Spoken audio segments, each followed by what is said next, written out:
Buenas tardes, nuestro grupo de trabajo se llama Descartes, integrado por Ronchas Marín y Giovanni Rosso. A continuación presentaremos los avances que hemos tenido respecto al problema y algunos propósitos que nos hemos planteado en el grupo. Esta es la problemática en la cual hemos estado trabajando. Y estos son los propósitos que nos hemos planteado dentro del grupo. Y a continuación pretendemos dar a conocer la forma en cómo abordamos el problema y a los hallazgos a los que hemos llegado. El primer acercamiento que tuvimos con la esfera fue de una forma plana, pues pensábamos que podríamos encontrar una relación pitagórica en la esfera a partir de una circunferencia, como ustedes lo observan. Luego elevar estos datos al cubo, puesto que la esfera la podíamos observar o la podemos observar en 3 dimensiones, y allí encontraríamos nuestra solución. Pero estaríamos cometiendo un gran error, pues estábamos pensando que hablar de una superficie esférica era lo mismo que hablar de una esfera y un círculo plano. Sin embargo, de acuerdo a unas observaciones hechas por el profesor Jaime, nos llevó a reflexionar sobre qué era una superficie esférica, y lo cual nos llevó a nuestro primer atasco. El primer abordaje que nosotros hicimos a partir de eso fue definir qué era superficie. Obviamente esta definición enmarcaba nuestro planteamiento del problema.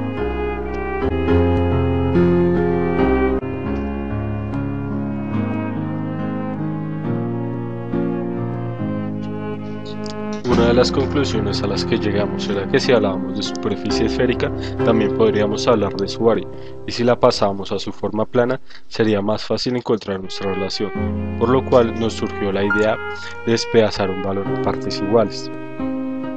Y así llegamos a la conclusión que cómo podríamos hacerlo con regla y compás. Una de las ideas que surgieron fue dividir la superficie esférica en partes iguales, pues así sería más fácil encontrar nuestra relación y pasarlo a una forma plana.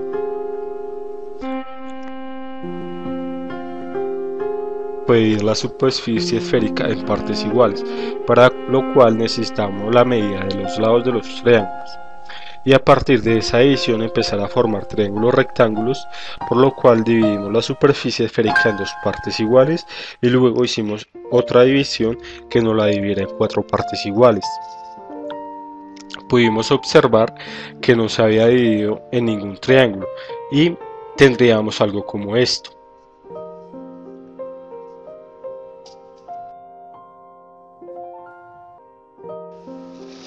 Como no logramos obtener ningún triángulo, a partir de las 2 divisiones hechas procedimos a dividir AD y DA en 2 partes iguales, de tal modo que AB y AC fueran iguales y BD igual a DC, de tal modo que el ángulo DBC y el ángulo BCD fueran iguales, ambos de 45 grados, y el ángulo ABC y el ángulo ACB iguales a 45 grados. Por lo cual el ángulo DBA debería ser un ángulo de 90 grados, lo cual era imposible, porque DBA estaba en línea recta, debería ser un ángulo de 180 grados. De acuerdo con lo anteriormente demostrado, nos surgieron nuevas preguntas en el abordaje del problema, como por ejemplo, ¿qué nosotros podemos llamar recta curva en la superficie esférica? ¿Cómo podemos dibujar una recta curva? ¿Y a qué nosotros llamamos punto medio en una superficie esférica? Ya dicho esto, nos surgió otra nueva pregunta que obviamente abordaríamos después, más adelante. Es cómo trazar una línea recta curva, ¿sí?, que dividiera la esfera en 2 partes iguales y que al hacer su perpendicularidad podría dividir en 4 partes iguales la esfera. Esto nos hizo nuevamente retroceder en el avance y responder a tales preguntas. Una de las primeras preguntas que decidimos abordar era cómo encontrar el punto medio entre una superficie esférica, para lo cual llegamos a la conclusión de cualquier punto que yo ponga sobre la superficie esférica va a ser un punto medio. Pues a partir de este yo puedo dividir la superficie esférica en dos partes iguales por una recta curva, entendiéndose la recta curva como el perímetro de la superficie esférica. De acuerdo a nuestra definición dada, esto nos hace suponer o pensar cuáles son las partes de la esfera o los elementos de la esfera, los cuales pueden ser cuerdas, centro, plano y polos. Ahora, una nueva pregunta que nos llega a surgir es cómo podemos ver dos rectas perpendiculares en la superficie de la esfera. ¿Sí? Para dar solución a la anterior pregunta, primero tomamos la superficie de la esférica y ubicamos un punto medio, como lo vemos en la gráfica. A partir de ese punto medio, realizamos una recta curva de forma que divida la superficie de la esfera en dos partes iguales. Como la superficie de la esfera fue dividida en dos partes iguales, quiere decir que el ángulo que se forma allí, cada uno va a tener de 180 grados. Como para lo cual vamos a dividir ese grado de 180 grados en la mitad, lo cual nos va a permitir que haya una perpendicularidad entre dos rectas, lo cual quiere decir que las cuatro partes que nosotros formamos en la superficie esférica, cada ángulo va a tener un valor de 90 grados. Como ya habíamos dividido la superficie esférica en 4 partes iguales, ahora vamos a proceder a dividirla en 8 partes iguales. ¿Cómo se puede observar esta figura? Al hacer esta división pudimos observar que todos los lados son iguales de las figuras, por lo cual todos sus ángulos van a ser también iguales. Acá surgió otro atascado, pues estos ángulos iban a ser todos de 90 grados, por lo cual íbamos a obtener un triángulo de 270 grados, por lo cual estaríamos hablando de otro tipo de geometría no euclidiana. Con lo dicho anteriormente, podemos relacionar esto a que no estamos hablando en una geometría plana, dado que un triángulo regular, la suma de sus ángulos tiene un valor de 180 grados, cosa muy diferente en este tipo de triángulos. De forma que el grupo llegó a concluir que superficialmente en este entonces, o en este punto, todavía no podemos hablar de una relación pitagórica en este tipo de triángulos, dado que los lados que se forman allí no lo permiten.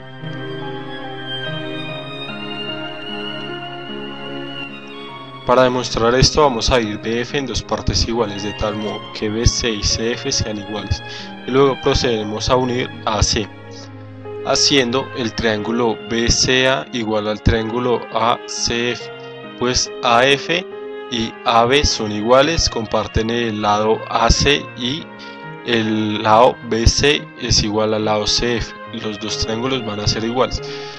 Y como los dos triángulos van a ser iguales, también sus ángulos, así como el ángulo ACB y el ángulo ACF van a ser iguales, ambos de 90 grados, por lo cual voy a tener dos triángulos, los cuales van a obtener sus dos ángulos de 90 grados y un ángulo de 45 grados.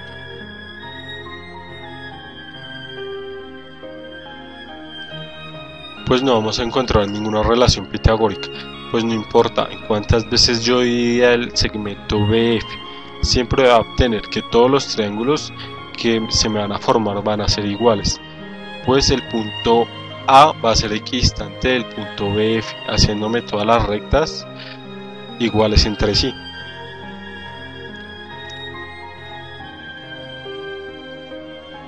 De acuerdo con la demostración proporcionada por mi compañero, ahora nos vamos a permitir mostrar el nuevo problema en el que estamos trabajando. Teniendo la superficie esférica ya dividida en las rectas curvas BH, BE, BF, BD, ahora de cada recta vamos a construir los puntos medios, de los cuales van a resultar el punto J, el punto G, el punto A y el punto C.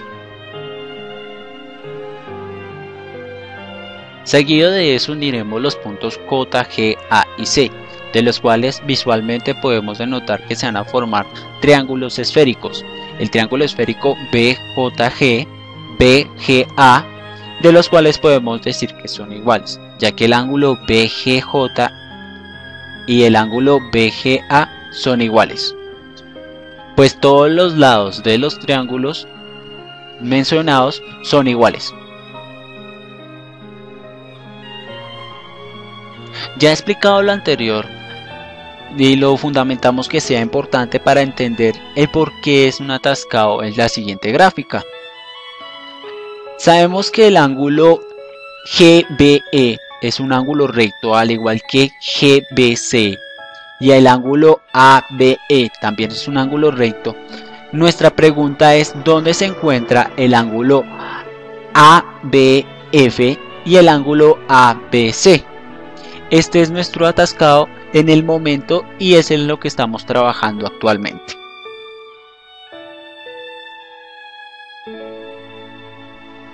Como trabajo también de abordamiento, también nos parece importante el tipo de reflexión que hemos planteado respecto al trabajo, respecto al abordaje y todo lo sucedido en las clases. Nos parece pertinente también demostrar o situar que ha sido algo complicado ver este tipo de problemas, ya que nosotros estamos muy acostumbrados o muy amoldados al tipo de vista de una geometría plana proporcionada por Euclides, cosa que en este momento de geometría espacial es algo completamente distinto. Nos permite decir que realmente es un punto de vista que tanto la lógica como la visión juegan un papel supremamente importante, y que algo que de pronto podemos resaltar ha sido la utilización continua de modelos a escala, tanto en dibujo como manual de manipulación. Esto ha beneficiado bastante nuestros hallazgos y posiblemente pues a futuro también una posible respuesta a este problema. Agradecemos a todas las personas que han escuchado nuestro